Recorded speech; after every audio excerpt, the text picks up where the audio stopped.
So if you think the sanctions on Russia are over, you'll be sorely mistaken. The EU is about to pull a very controversial move. It's a really bold sanction that could destroy any trust left in the Western financial system. Now, the European Commission has announced that they are going to make Russia pay for the war in Ukraine. And when I say pay, I mean literally pay. The head of the EU, Ursula, is working out a plan to confiscate Russia's frozen assets and give the money to Ukraine. And we need to be clear. Right now, Russia's funds, they are frozen. It is held in limbo and would technically be returned to the owner once the sanctions are lifted. But now, we have the EU looking to use this frozen money without permission. And according to Ursula, she stated the damage suffered by Ukraine is estimated at 600 billion euros. Russia and its oligarchs have to compensate Ukraine for the damage and cover the cost for rebuilding the country. And with Russia's reserves totaling only around 300 billion, that means the entire amount could get confiscated away. And in order to accomplish this, the EU is going to set up a specialized court to try Russia's crimes. It's a tribunal to pass justice, if you will. And I think this is truly a financial nuclear option that once pressed will ramp de-dollarization to the next level. We're going to see a further breaking of trust with the West, and the financial fallout from this is going to be legendary. Now, obviously, Russia isn't happy with this, and they mentioned how seizing their funds or those of its citizens amounts to theft. But because the money is locked in the West, Putin can't do anything about it directly.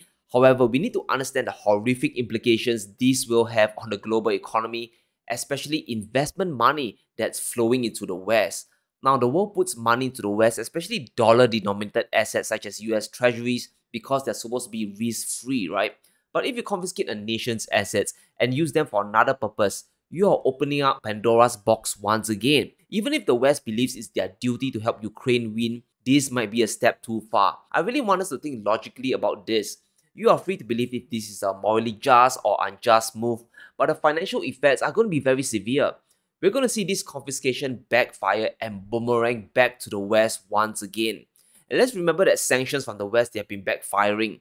The initial freezing of Russian assets started to shake the trust in the Western financial system, right?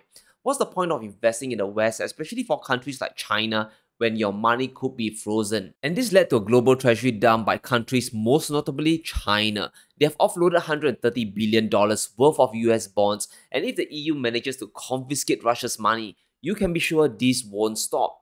Countries that aren't exactly on good terms with the West are seeing this and they are sweating, right? This is essentially weaponizing the dollar and the euro 2.0.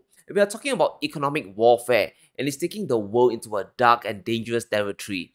And once this precedence has been set, we're going to see more and more of this happening down the road, right? Confiscating a nation's money is now a strategy that can be employed.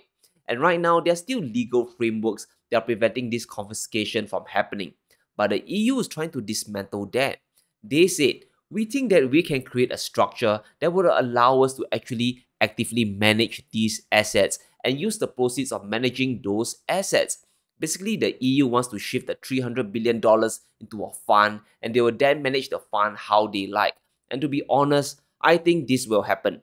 The money is already in their backyard, and the G7 could impose a price cap on Russian oil. It's not a stretch to imagine the EU being able to confiscate Russian money as well. And we have to understand why confiscation is such a big deal. When a country invests their reserves in assets such as US treasuries or European bonds, they are actually financing the activities of the United States and Europe. There are tangible benefits that both sides must enjoy for it to become a mutually beneficial investment. For example, when Russia, China, or any other country buys treasuries, they are loaning money to the US government. They're helping to push bond prices higher and push yields down, helping to make subsequent borrowings cheaper for the United States. They are helping to drive demand for your debt. They're actually helping to grow your economy. In return, they are promised back the capital and a certain amount of interest, right? Maybe 2, 3, or 4%. So by actually confiscating their money, you are gaining a double benefit, right? Your bond prices has already risen, and now you have an additional stash of money you didn't own to spend. Yes, the world currently still has to dance to the tune of the West because the dollar is the reserve currency of the world, and countries still need it to import commodities. Over 80% of trade is invoiced in dollars and euros, so there will still be demand for currencies, and by extension, their bonds. They are still the financial leaders, but how far can you push the world? Weaponizing Western assets again isn't a winning strategy in the long term.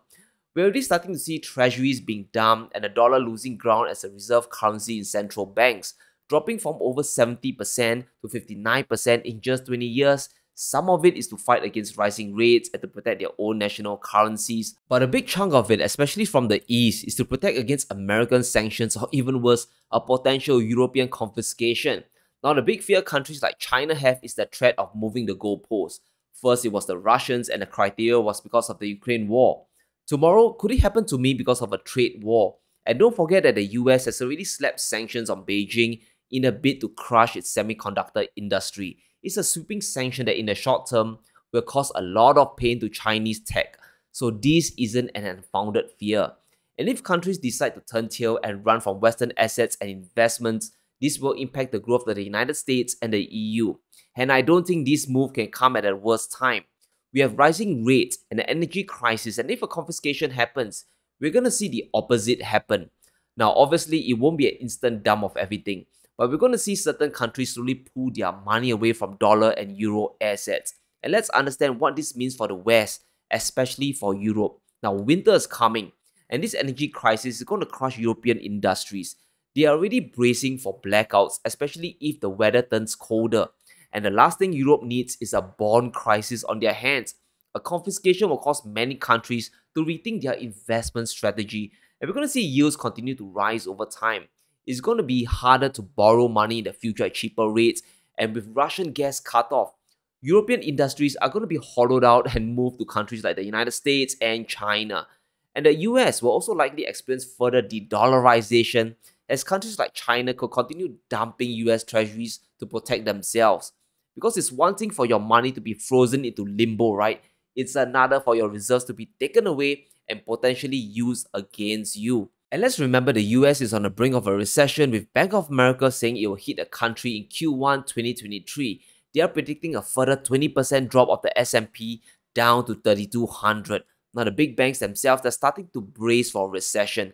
Morgan Stanley is cutting 2,000 jobs ahead of a potential recession, and Jamie Dimon of JP Morgan is warning that consumers are going broke thanks to inflation. So just imagine a situation where inflation is high, rates are high, and countries are afraid of lending the United States money. Mortgage rates will rise as well, and spending is going to crater even further. And what's the best case scenario from this? This will just drag the recovery out, and it'll take longer for the US to recover. And raising future money from the East is going to be much harder. Rates will go up, stock market growth is going to go down. And I believe this confiscation is going to happen. They're going to find a way to get the assets and give them to Ukraine. Now, whether that's right or wrong, I'll leave it to you. But let's talk about the effects. Because a lot of money is going to run away from the West. And when countries start pulling out their dollar or euro denominated assets, there's only one logical destination. The money will flow into gold, the one asset that holds value, but more importantly, it is counterparty risk-free. And we can see central bank gold reserves fly back up to the mid-1970 levels of nearly 37,000 tons. Whatever gold that was sold over the last few decades has been bought back. In fact, in Q3 alone, 400 tons were bought, and around 300 of which were done by big mystery whales. But I want us to focus on the biggest buyers of gold this year. We can see Turkey, Egypt, Iraq, India, Qatar, and the UAE all buying gold. They know that physical gold is untouchable from sanctions. And pay attention to this sentence from Bloomberg. While penalties levied by the US and its allies cut off Russia's access to about 300 billion of reserves held in foreign currencies such as dollars and euros, bullion remains largely beyond their reach. And this is why we are seeing economies globally rushing for gold in 2022. In fact, emerging countries like Venezuela and Uzbekistan have the majority of their reserves in gold. Uzbekistan, for example, holds 65% of their wealth in gold bullion instead of treasuries. They are buying their own local production and importing more gold from the West. They are stockpiling true wealth that can't be confiscated. But what we need to watch out for is the Middle East. And I'm talking about Saudi Arabia and OPEC. Now, asset confiscation is something that they are taking rather seriously. Remember that all their oil and gas sales are priced in dollars, and they recycle their earnings into US debt. Saudi Arabia alone has over $120 billion worth of US treasuries, and there's always a clear and present danger that it could evaporate into thin air. And we need to recall the recent OPEC production cuts of 2 million barrels in November. the US vowed consequences for the Saudis and they would take action. Now, I don't think the US will confiscate Saudi's assets just yet, but if the EU goes through with their Robin Hood plan on the Russian reserves, this will make the Middle East nervous when dealing with the West. This could start them breaking away from the petrodollar arrangement, or at least take more of their oil revenue and diversify into physical gold. Holding Western assets is now even riskier. So we can expect this de-dollarization trend to continue and accelerate. There are always consequences for sanctions, guys, but I think this is taking things to a whole new level. And if there's a chance that your assets could get frozen and confiscated away, why even bother putting your money there? That's a 100% loss if the sanction switch gets flipped on you. But I want us to realize that we are in a financial war. The real battle is in the financial space and not really on the ground. Confiscating Russia's money to give to Ukraine will only yield short-term benefits. At the most, you might be able to squeeze out around $300 billion. That's a ton of money for sure, but you're putting the entire Western financial system at risk. And the world's going to split further into East versus West. Sanctions do not work in today's global economy, and if the EU pushes through with this, it could trigger a global bank run, right? A run from Western assets into hard assets such as gold and silver. So let me know what you think in the comments below. Will the EU really confiscate the Russian reserves? Is this a smart move or will it backfire? Let me know in the comments below. Stay safe, be sure to smash the like button and subscribe as we navigate through these crazy times.